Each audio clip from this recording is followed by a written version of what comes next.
Hello? Hi, is this Miss Elizabeth Lee? Yes, it is. Hey, Miss Lee. My name is Investigator Drum. I work for the Prince William County Crash Yes, Investigation. that's why I answered. I had a feeling it was going to be you. So, I hear you observed what had happened on the day of the collision, and I'm calling to... It was awful. Alright, well, go ahead from beginning to end, like you're telling me a story. Okay, give me just a second. I'm a nurse, and I am printing up orders for a patient. Oh, do your thing.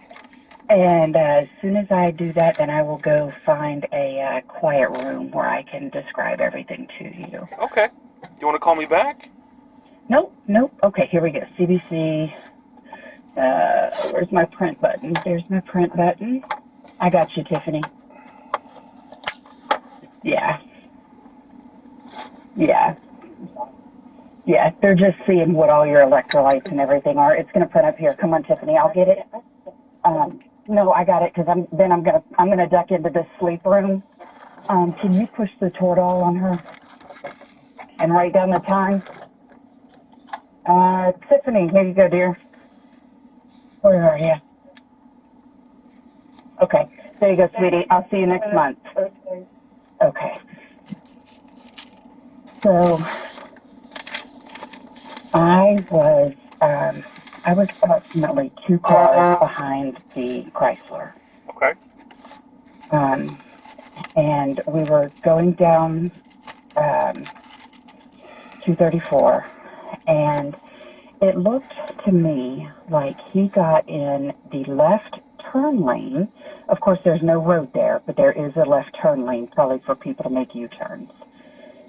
And he sped up really fast.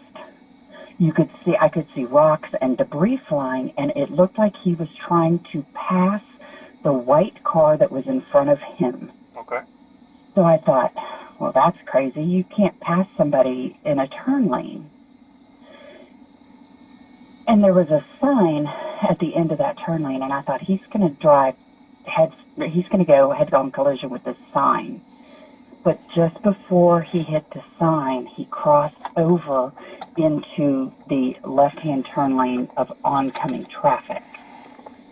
And there was no one there, thankfully. And then, out of absolutely nowhere, the car it was like he made a left turn into oncoming traffic. Okay. And there was a white car in the left lane, and it barely missed him. It was able to pass without hitting him, but then the black SUV, they never saw it coming. Okay. There was nothing she could have done to have prevented that accident. Okay. So after the crash occurred, what happened? I kept driving home. I mean, I saw, because I could not turn around at that point. But I saw the whole front end of the SUV get smashed up, and then the black sedan spun around and over onto the sidewalk. And that's about as far as I saw, because since I was, only 2 cars behind him, I passed them almost immediately after the crash occurred. Gotcha. When you were behind the Chrysler, do you remember where you first, I'm going to use this terminology, pick up. Do you remember when you first picked up that car, as in you remember seeing it? I don't. The first time I remember really seeing it was when it pulled into that left turn lane and sped up like it was going to pass the car in front of them. Okay, but did anything stick out prior to that No. with any cars? No. Okay. All right. You're a nurse? Where do you work? I work in a neurology office. I'm an infusion nurse. Oh, look at you. Well, God bless you for doing that. Okay. I'm sure you're aware that the mom and daughter have died. I am. And when I found that out yesterday, I went home and cried again. Yeah. So When I got home after witnessing the accident, it shook me up really, really bad. And I prayed he was alone. So we are actively investigating him. So yeah, and that's my thing is, what made him do that? Was he drunk? Was he on drugs? We're checking some boxes. It's unfortunate that, my wife, God love her, she's a dispatcher and she comes home and she watches live PD and these cop shows and. Oh, I can't. I can't do that. And I'm not an emergency nurse. Yeah. I see patients that need life-saving medication, but they get it once a month and they're all pretty healthy. Yeah.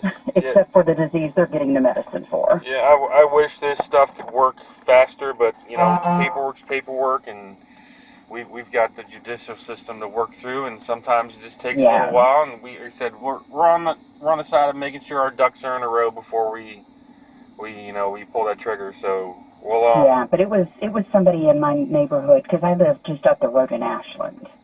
Wow. From where the accident happened, and somebody in my neighborhood group posted that the police were looking for people who had witnessed it. Oh, and that's why I called in. Absolutely, I appreciate you reaching out. It was absolutely horrifying to watch. Okay. Well, there's going to be some stuff. Like I said, he turned left. He turned left directly into the traffic. Yeah, we're figuring that out. So we'll reach out to you if something comes about. Yeah, you have my number, and I'd be happy to go to the scene and show you exactly, what happened. And I see there are skid marks on the road, so I assume he slammed the brakes on. No, that was from a different vehicle that was. Oh, okay. Just not driving the way it was supposed to be. So. Oh, okay. Well, I'm glad, because I was like, he did not hit the brakes that I saw. From what I saw, he was speeding up. Okay. All right. Well, I will. Okay. I will take your information. I have your number and your name. Yes. And Elizabeth Lee. Yeah. Yes, ma'am. Well, thank you very much. You're welcome. All right. And let me know if there's anything else I can do. Yes, ma'am. You take care. Okay. Thanks. Bye. Bye-bye.